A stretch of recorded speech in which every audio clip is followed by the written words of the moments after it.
We're halfway through 2022. Our firms across the world conducting mid-year reviews. It's been said that setting out a time for a business review of an organization will significantly improve the chances of achieving its financial goals. Well, joining us to discuss further from Johannesburg is Vumile Msweli, CEO of Hesed Consulting. Good afternoon to you, Vumile. Thank you so much for joining us.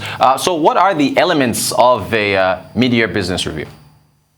Good afternoon, Reuters. There are a number of elements I think that are key for a successful business review. And this is not popular, but I think the first one is your customers. We always say cash is king, and our customers are responsible for that cash flow.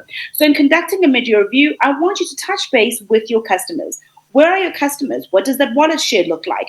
How much of your products or services can you cross-sell? That is the first pillar. So looking at your customer service, their experience is going to be very, very critical in seeing how well you're doing as an organization. You then, of course, also want to take a look at what your intention was at the beginning of the year. At the beginning of every financial year, a number of business owners get together and decide that these are financial goals, these are strategic objectives, but halfway through the year, how far along are you, as opposed to what you intended at the beginning of the year? Another key pillar for me that we don't take a look at very much and tend to only look at, probably at the end of the year is our market share. What does our market share in our industry look like? Are we growing, even though our revenue might be decreasing because of the tough financial times we find ourselves? Are we still a thought leader in our industry? Then, of course, one of the biggest challenges that are coming up specifically in Africa is that of staff. Are we reviewing our talent? What does our succession plan look like? Are we still in a space where we've got the most innovative, brightest people in the industry that can continue to drive our organization forward? So those for me are some of the key pillars that you should be reviewing in your mid-year business review.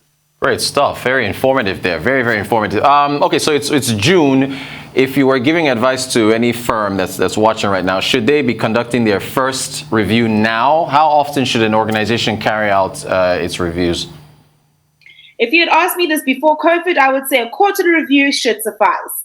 Unfortunately, the market is changing a little too rapidly. As I saw earlier, Nigeria has the same challenge as South Africa regarding fuel. The prices are astronomical.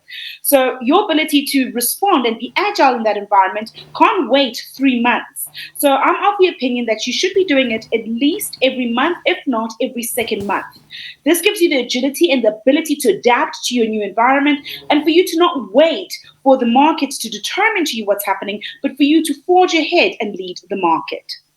And okay, so you listed a number of things that businesses should go through: market share, their talent, and a number of other metrics. What is the next step when the business has done all that in your mid-year review and isn't achieving its goals that it set out to achieve? What happens then? So then it comes a case of what I like to call a post-mortem, right? What isn't working? And why isn't it working? So if you're finding that you put strategies in place for growth, for scalability perhaps, and they're not working, then for me it becomes important for you to take a look at the horizontal integration. So this is looking at our existing products and services and saying, listen, do we have to look at things a little bit differently in that perspective? Do we either maybe perhaps to rather make our scale a little bit smaller and rather deep dive and have hyper focus in a particular area for us to really conquer what needs to happen? It then also becomes very, very important for you to say, do we need to diversify? Perhaps the strategies we deployed are no longer relevant in this particular market. Who is having our lunch and why? Do we have to cannibalize some of our business? So that's when the tough conversations need to happen. And what tends to happen with these tough conversations is the data usually comes from a leadership C-suite perspective. I want to challenge organizations and say, start including your guys at the bottom rung, your administrators, the guys who are engaging with your customers, to gather data that will actually add value to your response. Okay, great. So I'm glad you mentioned that as far as data gathering, but should the reviews be done just by stakeholders and executives? Why should employees, be present, I guess, in the process? So for me, I'm of the opinion that employees tend to know what's happening on the ground. They tend to have data that you perhaps as an executive are not aware of. So for me, knowing what your employees know becomes critical in your decision making. Including your key stakeholders becomes critical. A lot of us only ever reach out to our customers once a year for that 360 or that NPS, that Net Promoter Score, and then that's that, and we file it. That engagement needs to be a little bit more frequent. I want us to start looking at our stakeholders and our employees as our co-creators for solutions for the business, not just people who are a means to an end for our customer. So I think including all of them becomes very, very important. So looking at our stakeholders, and what a lot of organizations that I start to consult with are doing are actually going into the value chain and actually also looking at their suppliers to say what is happening. We've seen a number of customers be completely shocked at what's happening. A good example is one of my clients here who's a soap manufacturer.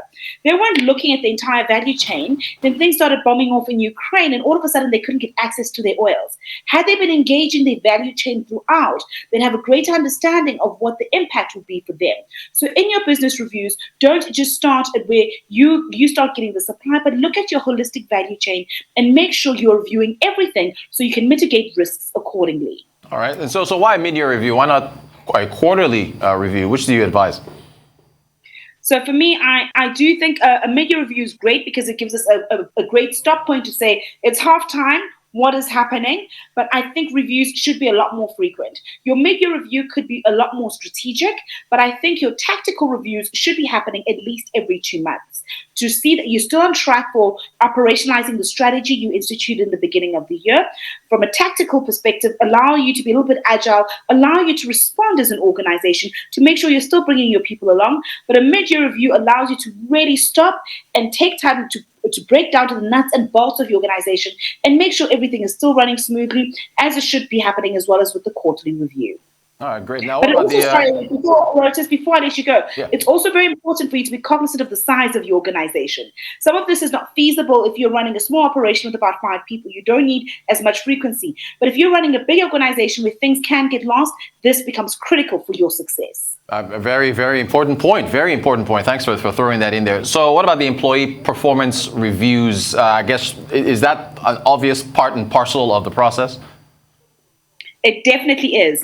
If we're not meeting our strategic objectives, it means our employees, their KPIs, their key performance indicators, their reviews also have to then change. So it's very important that we bring our employees along. I'm of the opinion that having just one key performance indicator that gets done once a year is for me, it's a little archaic. We need to be reviewing it a lot more frequently and changing when required.